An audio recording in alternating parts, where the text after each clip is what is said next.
Merhaba, Ben Khamis, mwalimu wa lugha ya Kituruki ndani ya Mapindi App, na hili ni somo la 7. Tunakwenda kujifunza kanuni mpya kwenye lugha, mtiririko wa kanuni za lugha ya Kituruki, na tutaichambua hapa na mifano miwili kadhaa na kuweza kuiweka sawa kabisa.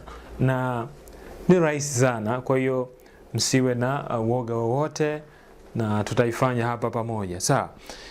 Kanuni yetu ya leo, kwanza kichwa cha habari kinaweza kikawa kwa mfano ni hivi yani.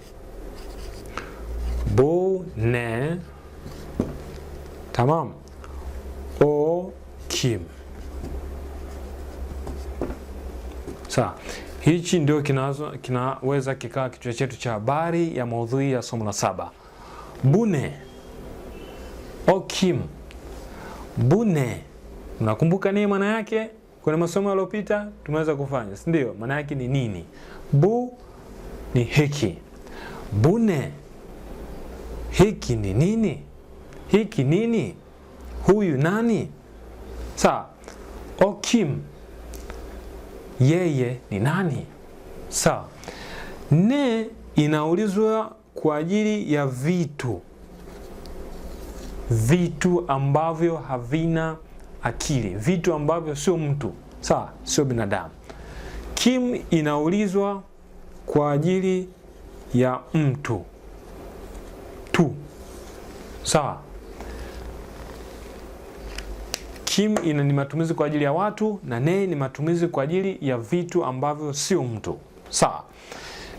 Bune, hiki ni nini? Kwa hiyo hapa unaweza ukapata picha kwamba tunaenda kuzungumzia masuala ya kuashiria, sawa. Hiki, hicho, yule, nani, hivyo, si ndio? Ndiko tunakoelekea. Basi huo ulikuwa ni ufunguzi.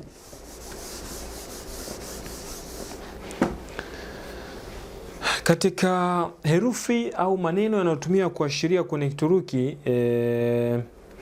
yako haya hapa. Kuna bu, kuna shu, kuna o. Sawa. Hizi ndio nyenzo za kuashiria. Bu ni kwa ajili ya karibu, kwamba ni karibu au ninacho mkononi, ni karibu. Shu ni masafa kidogo. Halafu o ni mbali. Kwa hiyo kuashiria kwamba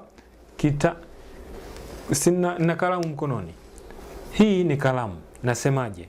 Bu, alafu ndo nataja jina la hiki kitu, si ndio? Bu hii au hiko hapa, yani sijakishika lakini kiko karibu. Shu ni kiko mbali kidogo, yankionyesha kile pale. Lakini o ni kule, kile. Sawa. Ni mbali zaidi. Mfano wa hivi vitu, kwa mfano bu kalem, kwamba hii ni kalamu.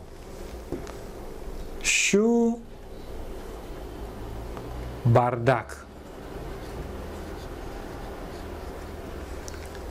hiyo ni glass. Bardak ni glass. Shu inakuwa ni hiyo, yani hiyo hapo, sawa. Halafu o köpek, yule, ile, mbali. Yule, ile, mbali. O köpek, yule ni mbwa, sawa. Köpek ni mbwa. Hiyo ni mifano ambayo inaweza kawa imeelezea vya kutosha na matumizi ya hivi viashiria, sawa. Ya karibu, ya mbali kidogo, ya mbali sana, sawa. Kwa Kiswahili itakuwa ni hii, hiki, hii, hiki, huyu, hicho, hiko, huyo, kile, yule, wale, sawa. Alafu tutakuja kuziangalia wingi wake. Tuzifute hapa, tuangalie wingi wake. Au wingi wake tutakuja kuangalia katika masomo ya mbele, kwani wingi kuna formula yenyewe, kanuni kuu kabisa kwa ajili ya wingi tu. Tusiweze kuchanganya hapa, tutaweza likawa somo gumu. Kwa hiyo leo tu tumepata hizo ismul ishara kwamba ni maneno ya kuashiria vitu karibu, mbali na mbali sana, lakini pia na mifano tumechukua na unaweza ukatumia kwa namna gani. Sawa. Swali kwa mfano, sentensi za kufafanua zaidi. Bune, hiki ni nini? Sawa. Jawabu letu bu defter.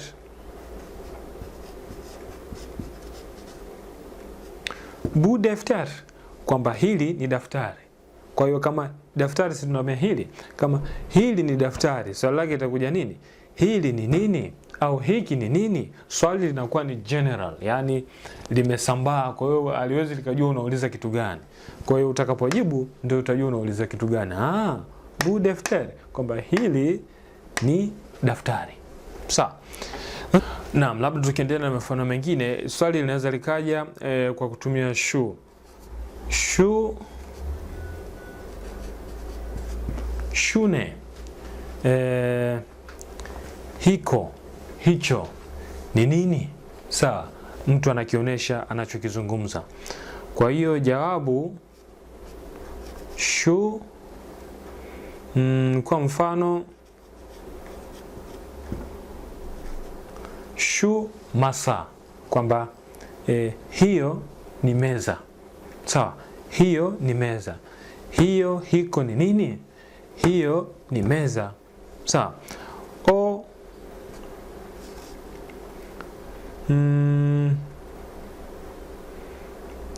O kim, tutumie tuulize kuhusu watu. O kim, o yeye ni nani? Sawa. O ni yeye ambaye tunamuonesha yuko mbali. Yule inakuwa ni yule. Yule ni nani? Kwa hiyo unaweza kusema o öğretmen. Öğretmen. Yule ni mwalimu. Sawa. O kim? O öğretmen. Yule ni nani? Yule ni mwalimu. Kwa hiyo tumeweza kuona namna gani tunaweza tukatumia kuuliza, lakini kwa kutumia huku tukiashiria hicho kitu. Sawa. Kuuliza, tumeuliza kwa maneno ya kuashiria, lakini ada za kuulizia ni tumetumia ne, alafu tumetumia kim. Tumesema hii ni kwa ajili ya vitu na hii ni kwa ajili ya binadamu. Huwezi ukawa unamuonesha mtu yule alafu unasema one. Hapana, hilo ni kosa, tena ni aibu. Yani kwamba mtu umempeleka kwenye vitu ambavyo havina akili au namna gani yani. Sawa? Kwa hiyo ni mtu yule nani, tunatumia kim. Unaonesha kitu, sio mtu, kitu chochote. Kile ni nini? Kwamba bu ne, shu ne, o ne. Sawa? Ni hivyo.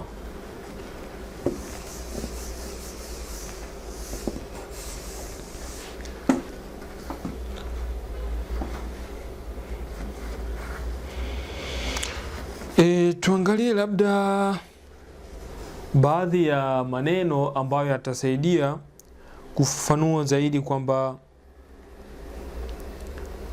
tunachosoma ni kipi na tuweze kuitungia sentensi. Sawa. Kuna maneno kwa mfano chanta. Chanta ni mkoba, uwe wa mgongoni ule, uwe wa hapa begani, uwe wa nini, wote ni mkoba, au wa kubeba mkononi ni mkoba. Sawa. Alafu tuna kitu elma. Elma ni apple. Sawa. Alafu tuna kitu kwa mfano bilgisayar. Bilgisayar. Sawa. Alafu tuna kitu kingine tuchukue labda ni jetvel. Jetvel. Sawa. Kwa hiyo hizo ndio unaweza ukazitumia haya kama ni maneno kwa ajili ya kudhatiti kile ambacho tumejifunza. Sawa. Tutumie maneno haya kuweza kufanya revision kwa kile ambacho tumejifunza, kuuliza na kuashiria. Kwa mfano chanta, bu chanta. Bu chanta ni sentence. Huu ni mkoba, sentence ambayo imeweka kwa maana ya kukamilika. Au unaweza ukasema ukaiulizia swali, bune, alafu ukapewa jibu bu chanta. Sawa. Kuna halafu elma, kwamba o elma. Sawa, kwamba lile ni apple. Sawa. Bilgisayar, şu bilgisayar. Bilgisayar ni computer, kama ni laptop, kama ile desktop, zote ni computer. Cetvel ni mstari au ruler. Sawa. Bu ne? Bu cetvel. Hiki ni nini? Huu ni mstari, hii ni rula. Kwa hiyo ndivyo ambavyo unaweza ukatafuta tu maneno kadhaa alafu ukayafanyia kazi kwa kile ambacho tumejifunza. Na huu ni mwisho wa somo la 7, na tutakwenda kuangalia mfafanuo mwingine mzuri ndani ya somo la 8 ambao unaambatana na hivi viashiria, lakini kutakuwa kumeongezeka vitu fulani katika uulizaji, lakini pia katika ujibuji. Ndani ya Mapindi app unaweza kujifunza lugha ya Kituruki na lugha nyingine kadha wa kadha. Tukutane katika somo lijalo. Mapindi, elimu kiganjani.